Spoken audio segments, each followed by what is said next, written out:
Nag-commute lang mi padulong og Samal unya diri mi nag-agi sa palengke sa duol sa overpass bagtason lang na nimo pasulod. 20 pesos ang pamasahe, 16 pesos senior og PWD, 10 pesos ang bata. Kung gusto ninyo mag-adtog Samal, nya dili ninyo gusto mo sabay atong barge kanay mga karga nga sakyanan, pwede diri.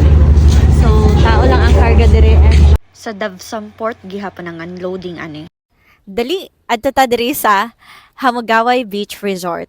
So dati sunset ni siya and siguro nagbagog management og tag-iya, so gi-develop nila and karon ang name niya is Hamogaway Beach. Entrance fee for day tour and night tour is 150 pesos and para sa mga bata from 4 years old to 11 years old is 100 pesos. PWD and senior is 120 pesos. Kining parasol nila na cottage is 400 pesos. Good for 6 to 8 packs na siya and ang ilang tables and chairs is 300 pesos. Naapoy cottages na for bigger groups starting at 800 pesos. Pinasyorgaw ang iyang theme so ayos kayo and naay mga spots na Instagrammable. Walay free amenities diri so kining chair rentahan jud na ninyo kung diha mo mag-standby pero pag picture lang free lang. Naa sila'y mga available foods diri so if magdala mo og food naa siya corkage. 500 sa lechon for grilling like fish or chicken, 100 per kilo. Ang sudan is 200 per tray. Pero if mga for snacks lang like chicheria, same sa among gidala, wala na corkage. Naapod sila gamay swimming pool for adult and kids.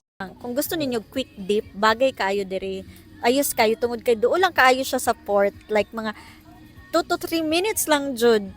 Makita ra jud ninyo ang Davsam na port gikan dire. So duol ra kaayo and bagay kayo siya sa kanang mga dinalian lang nga ligo. Kadayawan karon August 17, so naa sila'y pa live band tonight starting at 7 p.m. So kung gusto ninyo mag-chill, ayos kaayo dire. And guys, of course, aesthetic dire. So naay mga corners, naay mga places diring dapita nga Instagrammable. So, okay kayo.